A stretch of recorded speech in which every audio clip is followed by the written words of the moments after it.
남편들을 위한 남편 주일로 지키는 주일입니다.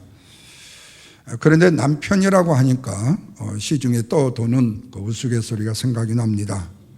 남편은 집에 두고 오면 무슨 덩어리라고 그러죠? 근심 덩어리. 같이 외출을 하게 되면 짐 덩어리.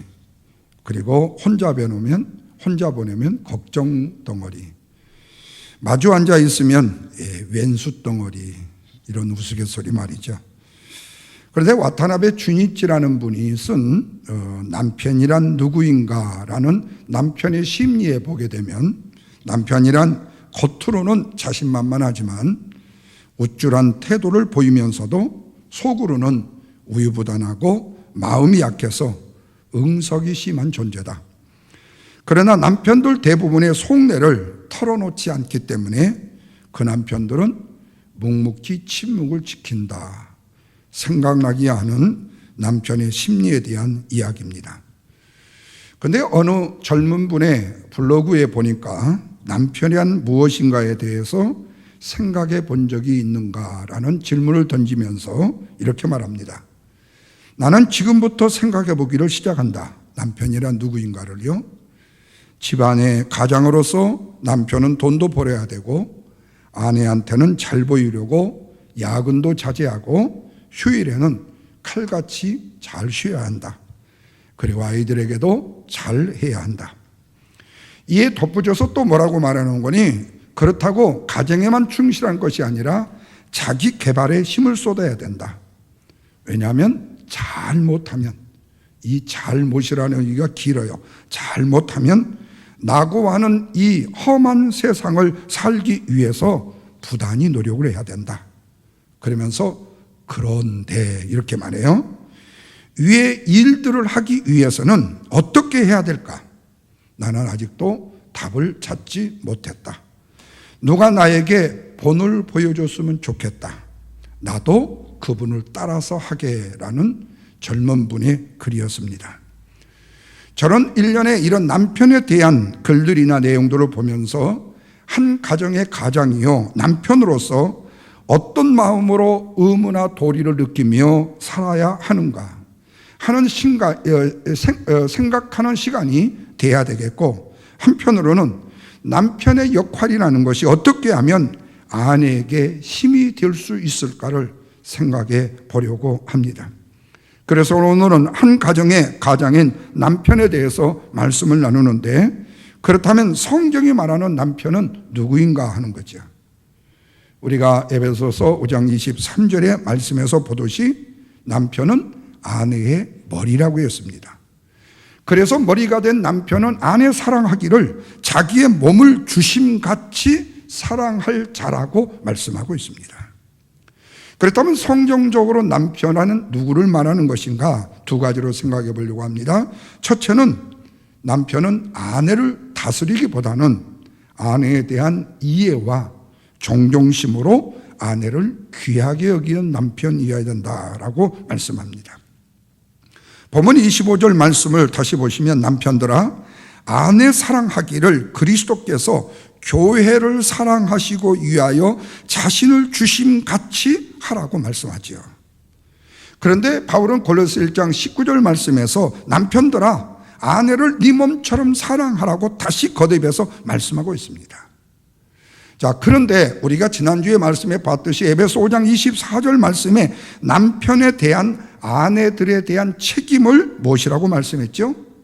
교회가 그리스도께 하듯이 아내들도 범사에 남편에게 복종하는 것이라고 말씀하는 것을 봤어요. 이 말씀이 바로 아내들에게 주는 첫 번째, 두 번째, 세 번째 쐐기를 막는 말씀이라고 생각을 했어요. 왜? 범사에 남편에게 복종하는 것이다. 부분적으로 복종하는 것이 아니라 모든 일에 아내는 남편에게 복종해야 된다라는 이 말씀에 남편들이 잘못 힘을 얻어가지고 복종하는 아내를 남편이 다스려야 된다라고 착각할 수 있는 말씀이 되어줄 수 있다는 겁니다. 그러나 성경에서 말씀하고 있는 복종하는 아내라는 이 뜻을 사랑하라고 명령을 했지 아내를 다스리라고 명령한 말씀은 결코 아니라는 말씀이에요. 그렇다면 남편은 과연 아내를 어떻게 사랑할 것인가? 무엇보다도 남편은 자기 아내를 누구보다도 귀하게 여겨야 된다고 말씀합니다. 베드로는 베드로전서 3장 7절에서 남편 된 자들아, 이와 같이 지식을 따라 자기 아내와 동거를 하되 아내는 더 연약한 그릇이요 또 생명의 은혜를 유업으로 함께 받을 자로 알아서 귀하고 귀하게 여기라고 말씀하는 것을 보게 되어져요. 그런데 오늘날 남편들은 자기 아내를 얼마나 귀하고 존경하고 사랑하게 여기느냐 하는 거예요. 요즘 젊은 세대들은 자기 아내를 너무 사랑하는 나머지 아내에게 꽉 잡혀가지고 오히려 시부모님들에게 걱정이 되는 이렇게 꽉 잡힌 이 젊은 남편들이 있기도 하지만 60이 넘어간 기생세대의 남편들은요, 자기 아내를 귀하게 여기기는커녕 좀 죄송한 표현이지만요, 남의 집 시녀 부리듯이 했다는 것도 사실 우리의 어르신들의 일 중에 하나였었죠. 그런데 현대 사회과학 연구의 논문에 보니까요, 결혼해서 아내에게 가장 기본적으로 필요한 것이 무엇인가를 3가지를 들어봤더니 그 중에 첫째가 뭐냐? 귀하게 여김을 받는 것이다. 남편에게 귀하게 여김을 받는다. 이 말을 다른 말로 하면 이해함을 받는 것이다. 그리고 더 심하게 말하면 존경을 받는 것이다. 그래서 남편은 아내를 귀하게 여겨야 된다라고 말씀하고 있는 거죠. 그런데 그보다도 더 큰 것은 뭐냐면 주님께서 한 가정의 아내를 귀하게 여기셨다는 말씀입니다. 그런데 도대체 남편이 누구길래 주님께서 귀하게 여기는 하나님의 딸을 경히 여기거나 업실 여길 수가 있겠느냐라는 말씀입니다. 그래서 아무리 신앙생활을 잘한다 할지라도 보이는 아내를 귀하게 여기지 않는다면 그것은 바로 유선이라고 말씀하고 있습니다. 그리고 남편은 자기 아내를 자기의 몸같이 사랑하고 아껴야 된다고 28절에 말씀합니다. 다 같이 봅니다. 이와 같이 남편들도 자기 아내 사랑하기를 뭐과 같이 하라고 그랬어요? 제 몸과 같이 할지니 자기 아내를 사랑하는 자는 누구를 사랑하는 것이라고요? 자기를 사랑하는 것이라 그랬어요. 다시 말하면 이 말은 자기를 사랑하듯이 자기 아내를 사랑하라고 말씀해요. 그런데 바로 이 남편이 아내에 대한 사랑에 대한 말씀의 마지막 쐐기를 막는 말씀이 바로 33절에 나옵니다. 뭐라고 그랬죠? 다 같이 읽습니다. 그러나 너희도 각각 자기 아내 사랑하기를 자기같이 사랑하라고 말씀을 해요. 마치 남편의 몸에 필요한 것이 무엇인지를 돌아보고 아는 것처럼 아내를 향한 남편의 사랑이 아내의 필요를 채워줌으로 아내의 성장과 발전을 촉진시켜야 된다고 말씀하고 있다는 겁니다. 이 말은 남편들은 아내를 사랑하는데 목적을 가지고 사랑해야 된다는 말씀이 됩니다. 그것은 2가지 목적 때문이라고 본문은 말씀해요. 하나는 26절 말씀에 보면 자기 아내를 거룩하게 하기 위해서, 그리고 2번째로 27절에 보면 주님 앞에서 영광스러운 아내로 세우기 위해서요. 아내를 사랑한다는 명분을 가지고 반지를 사주고 목걸이를 사주고 좋은 옷을 사주어서 그 아내를 남편이 보기에 좋은 아내로 만드는 것이 아니라 다른 사람에게 창피스러우니까 더 좋게 보이고 더 귀하게 보이려고 아내를 위하는 것이 아니라 당신의 사랑하는 아내를 거룩하게 하기 위해서, 주님 앞에서 영광스러운 존재로 세움을 받기 위해서 그 목적을 위하여 아내는 사랑해야 된다. 그래서 그 목적을 이루는 방법을 본문 26절에서는 이렇게 말해요. 그 이유는 곧 물로 씻어 말씀으로 깨끗하게 하기 위해서다 그랬어요. 아내가 거룩한 아내가 되고 아내가 하나님이 보시기에 아름다운 영광스러운 아내로 만들기 위해서다 그랬어요. 이것을 베드로전서 1장 22절에서는 너희가 진리를 순종함으로 너희의 영혼을 깨끗하게 위해서라 이렇게 말씀했어요. 이 말씀은 남편은 아내를 하나님의 진리의 말씀으로 교훈을 하되 그것으로 끝나는 것이 아니라 말씀에 순종케 하심으로 인하여서 사랑하는 아내로 하여금 세상과 분리된 삶을 살게 하고 하나님의 거룩한 삶을 본받아서 살아갈 수 있도록 하는 데 힘을 써야 된다는 말씀이에요. 왜? 아내는 가정에서 아주 소중하고 귀중한 존재이기 때문에. 그래서 남편들은 자기 아내를 주님 앞에서 영광스러운 아내로, 주님 앞에 광채가 나는 아내로 양육해야 될 책임을 가진다라는 말씀이에요. 그래서 아내를 사랑해야 된다는 말씀입니다. 우리가 육적으로 생각하는 아내 사랑에 대한 문제가 아니라 하나님의 영적인 사랑의 문제로 본다는 거죠. 이를 위해서 남편은 아내를 위해서 희생할 수 있어야 된다. 자, 다시 25절 말씀입니다. 같이 읽습니다. 남편들은 아내 사랑하기를 그리스도께서 교회를 사랑하시고 위하여 자신을 주심같이 뭐라고요? 하라. 남편들은 희생적인 사랑을 실천하되 그 목표는 오직 누구를 위한 것이라고요? 아내를 위한 것이어야 한다는 말씀입니다. 이런 일을 아내에게 상을 받는다거나 칭찬을 받는 것으로 일하는 것이 아니라 아내를 이런 마음으로 돌보자 하는 것이 아니라 하나님이 원하시고 기뻐하시는 내 가정에 영광을 돌리는 아내로 세움받기 위해서. 그래서 남편들은 작은 일부터 희생할 줄 알아야 된다. 예를 들자면 아내의 말을 잘 들어주고 이해해주고 그리고 아내의 형편과 처지를 우리가 상황을 알아주는 것.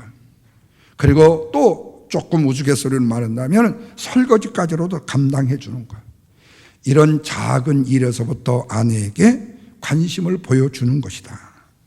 그리고 남편들은 가정의 가장으로서 아내만 하나님의 말씀으로 양육하는 것이 아니라 사랑하는 자녀에게까지도 주님의 교양과 훈계와 그리고 말씀으로 양육을 해야 된다.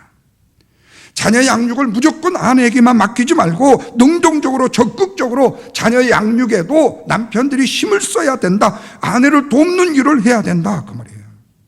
그렇다면 왜 남편들은 자기 아내를 이렇게 사랑해야 되는가? 그 이유를 오늘 본문 말씀은 한마디로 말씀하고 있어요. 31절이요. 뭐이기 때문에요? 한 육체이기 때문이다. 다 같이 읽습니다. 이러므로 사람이 부모를 떠나 그 아내와 합하여 그 둘이 뭐가 된다고 그랬어요? 한 육체가 될지니 그랬어요. 이 말을 다른 말로 말하면 하나님께서 정해 놓으신 한 몸, 한 육체이기 때문이다. 그렇게 해요. 그래서 남편은 하나님께서 말씀하신 준엄한 명령이기 때문에 그리스도께서 교회를 사랑하시고 주님을 위해서 당신을 주심같이 자기 아내를 사랑해야 된다라고 말씀하고 있는 겁니다. 바라기는 사랑하는 귀한 우리 남편 되시는 분들이 아내를 사랑하되 다스림이 아닌 이해와 존경으로 귀하게 여기는 남편들이 되시기를 주님의 이름으로 축원합니다. 두 번째로는요, 남편은 아내를 위해서요 영적인 충만으로 가득하되 그 영적인 충만을 깨짐이 있도록 힘을 써야 된다라는 말씀입니다. 자, 다시 28절 말씀 봅니다. 읽습니다. 남편들도 자기 아내 사랑하기를 자기 자신과 같이 할지니 자기 아내를 사랑하는 자는 자기를 사랑하는 것이라. 자, 여기에서 주의해야 될 말씀이 뭐예요? 남편은 자기를 사랑하듯이 아내를 사랑해야 된다라는 말씀입니다. 그러면 이 말씀을 역으로 돌리면 뭐죠? 남편인 자기가 자기를 사랑하지 않는 사람은 아내를 사랑할 자격이 못 된다라는 거죠. 이 말을 다른 말로 말씀하면 남편인 당신이 당신 자신에 대해 사랑할 수 있는 여유조차 없는데 어떻게 아내까지 사랑할 수 있는 여유가 있겠느냐 그 말이에요. 다시 말하면 남편이 자기 자신에 대해서 영적으로 그리고 또한 다른 사람에게 존경받고 사랑받는 자기 자신을 아름답고 복되게 가꾸어 사랑하지 못하는데 어떻게 다른 사람을 그리고 아내를 사랑할 수가 있겠느냐 그 말이에요. 이 말을 다른 말로 말하면 남편이라는 이름이 붙여졌다고 해서 남자에게요 모두가 다 자기 아내를 사랑할 수 있는 남편이 되는 것은 아니라는 말씀입니다. 그렇다면 어떤 남편이 자기 아내를 자기 몸처럼 사랑할 수 있는가? 그것은 남편 자신이 먼저 자신의 영적인 충만함과 자신의 채움을 경험한 사람이 되어야 된다는 말씀입니다. 다시 말하면 자신의 영적인 충만함으로 채움이 없이는 아내를 사랑할 수 있는 남편이 될 수 없다라고 단정할 수 있어요. 예를 들면 이렇습니다. 여러분 1리터 페트병 말고요, 조그마한 콜라나 사이다 이 페트병 있잖아요. 여기에 물을 채우게 되면요, 그냥 수돗물 툭 치면 금방 슉 하면 몇 초가 되어서 금방 채워져요. 그런데 만약에 드럼통을 갖다 놓고 쳐보십시다. 이 드럼통 정도는요, 이 페트병에다는 비교할 수 없어요. 그러면 이 페트병이 순간에 채워진다면 그 압력에 의해서 넘쳐날 때 드럼통이 채워줄 수가 있어요. 그런데 드럼통이 아니라 탱크로리를 갖다 놓고 해보십시다. 그러면 드럼통 정도의 압박은 아예 거기 엄두도 못 내죠. 이 말이 뭡니까? 내 자신부터 적든 크든 채워져야 더 이상 채울 수 없는 상태가 되어진다라는 말씀입니다.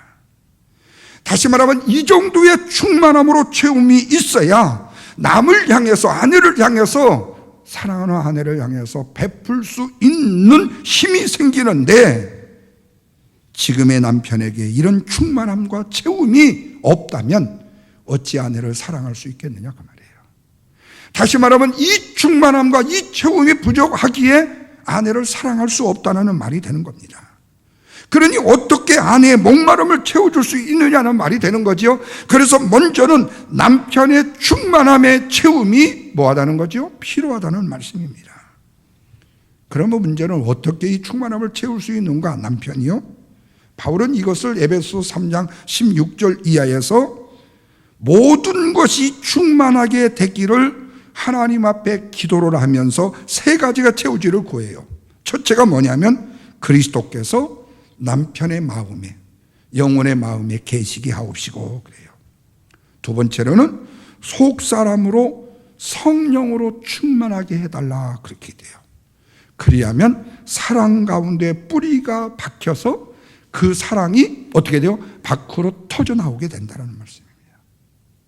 다시 말하면 사랑하는 남편이 아내를 사랑하기 위해서는 먼저 그 마음속에 우리 주님이 계셔야 되고, 그로 인하여 성령의 충만함이 넘쳐서 사랑의 뿌리가 박힐 때 그 사랑이 터져나오게 된다는 거예요. 여기서 아내를 사랑하고자 하는 남편은 남편의 속사람의 충만이 어떻게 이루어지는가에 대한 과정을 먼저 알아야 된다는 거예요.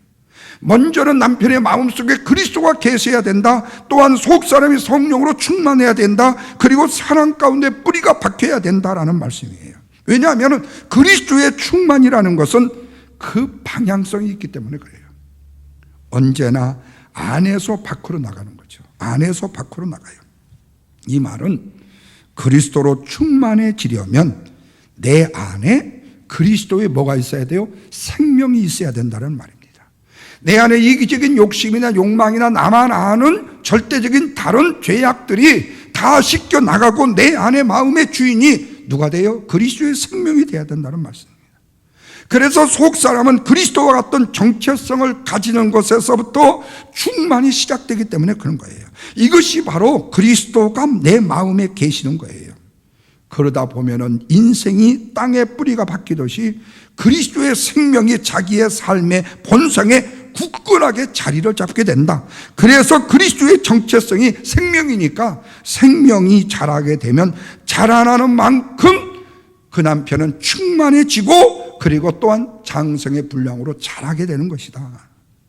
이것은 자신 밖에 있는 것을 구하는 것이 아니라 내 안에 있는 것을 다른 사람에게 줄 수 있어야 된다는 거예요. 예를 들면 돈 없는 사람이 하나님 앞에 돈을 구하듯이, 아니면 병든 사람이 건강을 위해서 하나님 앞에 건강을 구하듯이, 그리스도의 충만은 이런 식으로 구하는 것이 아니라는 말씀이에요.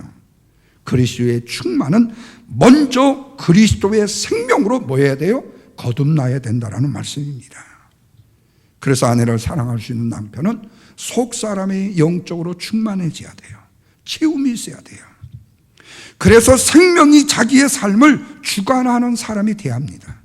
그래서 생명이 성장하면서 충만해지는 거예요. 그러므로 충만과 자기 깨짐이 있는 남편은 든든한 기초를 그리스도를 중심에 두는 데 있는 것이에요. 이것이 바로 주 안에서 영적으로 충만해지는, 충만함에 이르게 되는 방법이요 요소인 것입니다. 그래서 바울은 충만함에 이르는 법을 에베소 3장 18절 이하에서 이렇게 말합니다. 모든 성도와 함께 지식이 넘치는 그리스도의 사랑을 알아 넓이와 길이와 높이와 깊이가 어떠함을 깨달아 하나님의 모든 충만하신 것으로 너희에게 충만하기를 위해서 절대적으로 기도한다라고 말씀하였습니다. 다시 말하면 먼저 하나님을 아는 지식이 넘쳐야 된다는 거예요.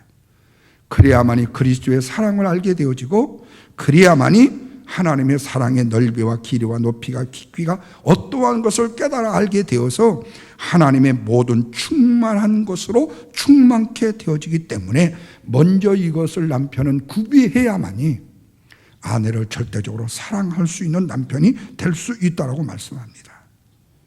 이런 사람을 바울은 로마서 7장 22절에서 뭐라고 말하는 거니?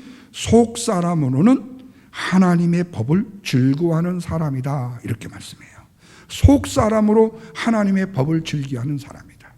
하나님의 말씀을 지키기로 힘쓰고 하나님의 말씀대로 살기로 힘쓰고 하나님의 은혜의 은총 안에 거함받기를 원하는 사람이 된다. 그리고 고린도후서 4장 16절 말씀에서는 겉사람은 낡아지지만은 속 사람은 날로 새로워지는 영적인 성숙을 가져야 되는 사람이 될 수 있다고 말씀해요. 그래서 바울의 관심은 겉사람의 후패가 아니라, 겉사람의 모양이 아니라 속사람의 변화, 속사람의 변화에 있게 된 것을 보게 되어져. 그래서 아내를 다스리기보다는 이해하고 존경하는 남편이 되기 위해서는 철저한 자기 자신의 충만함과 깨어짐으로 영적으로 성숙한 남편이 되어야만 된다라는 말씀이죠. 이를 위해서 오늘 본문 29절에서는 뭐라고 말씀하죠? 자기 육체를 뭐하기보다 미워하기보다는 오히려 뭐예요? 양육하고 보호해야 된다라고 말씀하고 있어요. 자기를 사랑하지 않고 아내를 사랑할 수 없고, 자기가 영적으로 충만하지 않고는 아내를 영적인 사람으로 함께 양육하고 보호할 수가 없다. 이를 위해서는 먼저 남편에게 중요한 것이 뭐냐? 자기 자신에 대한 신뢰가 중요하다는 거예요. 자신에 대한 신뢰가 자신을 현재의 자리에 오랫동안 머물게 할 수 있는 힘이 되어지기 때문에 그렇습니다. 섹스피어가 쓴 글 중에 여러 글이 있지만 베니스의 상인이라는 이야기가 있죠. 책이 내용이 있죠. 이 내용 중에 나오는 간단한 얘기입니다. 거기에 보면 안토니오가 친구의 보증을 서주게 돼요. 근데 그 친구의 보증이요, 보통 보증이 아닙니다. 만약에 약속한 날짜에 그 돈을 갚지 못하게 되면요, 자기 살을 하루에 한 파운드씩을 칼로 잘라내는 위험에 처할 수 있는 이런 보증이에요.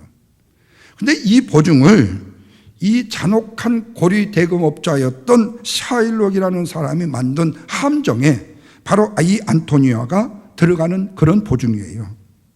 그런데 이 안토니오는요, 자기의 친구를 의심하지 않습니다. 그리고 보증을 서주게 됩니다. 그러면서 이런 얘기를 합니다. 신뢰는 아는 것보다도 더 고상한 지식이라고요. 신뢰는 아는 것보다도 더 고상한 지식이라고요. 그러면서 친구를 믿습니다. 그랬더니 친구 바사니오도 흔들리지 않는 탄탄한 신뢰를 안토니오에게 보여줘요. 다시 말하면 친구끼리 서로 신뢰를 해도 이 정도는 돼야 되는데, 남편이라면 아내를 이 정도는 신뢰하는 관계를 가질 수 있는 남편이 돼야 된다는 말씀이죠.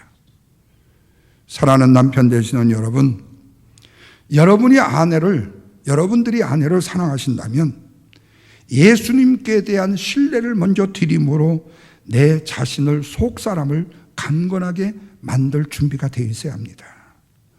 무조건 충만하면 된다는 식으로 수단과 방법을 가리지 않고 내 속사람을 관찰하기보다는 현재 상황에 머물지 않고 계속된 채움의 압력을 내한테 집어넣어서 점점 압력을 주어서 충만하게 해야 된다는 말입니다.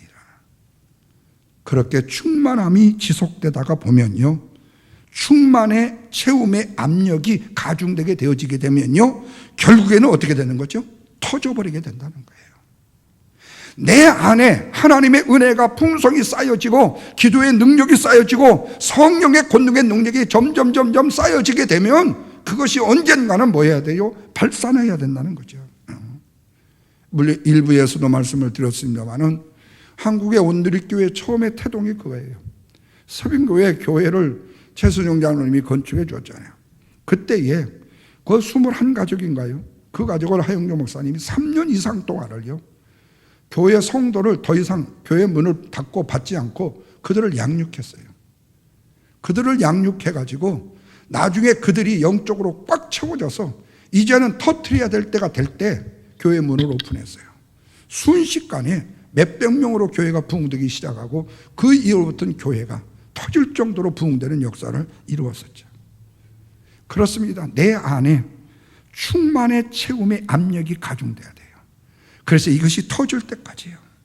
그럴 때에는 깨어지면 깨어질수록 더 높은 수준으로 이끌어 올릴 수 있어요. 이것이 바로 충만을 통한, 성령 충만을 통한 깨어짐으로 일어나는 성장의 방법인 것입니다. 또한 이것이 그리스도인의 영적인 충만의 목적이요, 높은 수준으로 성장해 가는 방법 중에 하나이기도 합니다. 그러므로 자기 아내를 바로 사랑할 수 있는 남편이라면 영적인 성장에 있어서는요, 적당히 성경 한 번 읽었다, 기도 몇 시간 했다, 충성 봉사 얼마 했다, 이것으로 만족해서는 안 된다는 겁니다. 충만의 상태를 계속적으로 지속시킬 수 있는 능력이 있어야 된다는 말씀입니다. 언제까지요? 깨어서 터질 때까지요. 그 다음에서 성장이 있을 수 있기 때문에 그렇습니다. 그러나 이 정도의 시기로 만약에 또 작은 것으로 만족해 버린다면요, 더 이상은 성장이 있을 수 없잖아요. 뿐만 아니라 지속하다가 중단하게 되어지면요, 내 앞에 놓여져 있는 암울한 장벽을 깰 수 있는 파괴력은 물론이고 나 자신 스스로도 앞으로 나갈 힘을 잃어버리게 된다는 거예요. 그래서 하나님께서 주시고자 하는 영적인 충만함을 통해서 현 상황, 아픔, 고통, 시련, 이 모든 것들을 단번에 깨버릴 수 있는 파괴력을, 영적인 파워, 영적인 파괴력을 내 안에서 길러야 된다는 말씀입니다. 바로 교회가 힘써야 될 부분들이 그거예요. 이제 세대가 젊어질수록 이런 영적인 하나님의 사람들이 교회에서 키워져야 되고요, 이런 사람들이 일어나야 된다는 거예요. 그런데 교회 봉사는 어르신들이 하는 거고 교회의 일들은 다 뭐 지금 열심히 앞에서 하시는 분들이 하는 거니까 우리는 그냥 뒤에 들러리 쓴다, 이런 식이면 안 된다는 거예요. 뭔가 우리의 교회를 책임지기 위한 젊은 세대들의 마음속에 이런 충만이, 채움이, 욕심이 있어야 된다. 이 거룩함이 있어야 된다는 거예요. 이건 목회자가 뿐만 아니라 모든 성도들에게 가져야 될 마음이에요. 이것은 가정에 살아가는 보통 남편이 아니라 그 가정을 책임지고 그 가정을 지혜롭고 슬기롭게 능력 있게 이끌 수 있는 남편이 가져야 될 마음이라는 거예요. 어떤 심정으로 해야 돼요? 아까 우리가 불렀던 하늘을 두루마리 삼고 바다를 먹물 삼을 정도, 하늘을 두루마리 삼고 바다를 먹물 삼아도 어떻게 하늘을 두루마리 삼아요? 어떻게 바다를 먹물을 삼아요? 그러나 이 정도의 마음이, 충만함이 있어서 터져야 된다, 깨져야 된다. 이런 스케일을 가지고 있는, 살아있는 남편이 가정과 아내를 움직이고 책임질 수 있다는 거죠. 그러나 하나님이 이끌어 가시는 데까지 가되 임계점을 뛰어넘을 때까지 가야 된다는 말씀입니다. 그렇다면 속 사람의 충만으로도요, 충분히 깨어짐의 파괴력이 생길 수 있기 때문에 그렇습니다. 그래야 나만 생각하는 이기주의라는 욕심에서 벗어나서 내 가정과 내 자녀와 내 아내와 내 이웃을 살리는 사명자가 되어줄 수 있기 때문에 그렇습니다. 어느 교회에 자기밖에 모르는 이기적인 여자 청년이 있었습니다. 이 청년은 늘 기도하는 제목이 뭐냐면, 우리 교회에서 나는 1등과는 봉사자가 되게 해달라. 나는 이 교회에서 가장 잘생기고 능력 있고 힘 있는 이 남편감을 구하게 해달라. 그 모든 기도의 제목들이요, 다 자기 우선주의의 기도의 제목들을 하는 것을 목사님이 눈치채고 알았어요. 그래서 어느 날 그 자매를 불러가지고, 이제는 자매님, 너무 당신만을 위하는 이기적인 기도의 제목만 하지 말고 가족과 이웃을 위해서 좀 기도하는 폭넓은 기도를 하라고 조언을 했습니다. 그랬는데 그 말을 들은 그녀의 기도가 이제 바뀌기 시작했어요. 처음에 그럽니다. 하나님, 지금 동안 이기적인 욕심을 가지고 나만을 위해서 기도한 것을 용서해 주세요. 그러면서 하나님, 이제부터 내 어머니를 위해서 기도하겠습니다. 그러면서 그 기도에 뭔 줄 아세요? 하나님, 우리 어머니에게 좋은 사위를 허락해 주세요. 1등과는 사위를 허락해 주세요. 여러분, 이런 밴댕이 속의 기도, 이런 인생은요, 쪼그라들 수밖에 없는 인생이라는 거 아시죠? 보이는 육신이 다가 아니기 때문에 그렇습니다.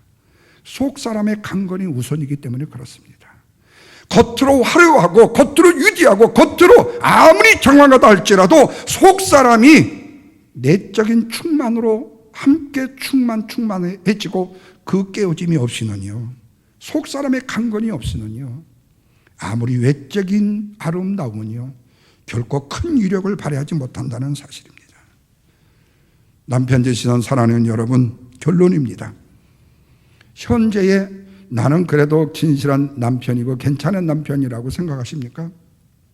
그 적당함에 만족하지 마시고 충만한 데까지 가세요. 그래서 그 충만함을 위해서 계속적으로 지속 나아가시길 바랍니다. 현실의 암울하기 그지없고 여러 가지 시련과 어려움이 우리 눈앞에 많이 부딪히는 현재의 상태를 깨어버릴 수 있는 능력은요, 영적인 파괴력은요, 바로 뭐죠? 내 속 사람을 내가 강건하게 만들어가는 것입니다. 그리고 성령으로 충만한 영혼이 되어서 그 충만의 능력을요 터뜨리는 거예요. 바로 이 사람의 아내를 귀하게 여기는 남편이요, 가정을 영적 충만으로 만드는 남편이 되는 것입니다. 뿐만 아니라 부부는 상호 보완적이지 경쟁 상대가 아니죠. 그래서 서로가 서로에게 필요한 점을 채워주는 남편과 아내가 이런 관계가 되어져야 되고, 주님 안에서 각자의 하나님이 말씀하신 성경적인 책임을 신실하게 감당해 나갈 때 주님 중심의 부부로 세움을 받을 수 있게 될 것입니다. 그러나 우선적인 것은 뭐죠?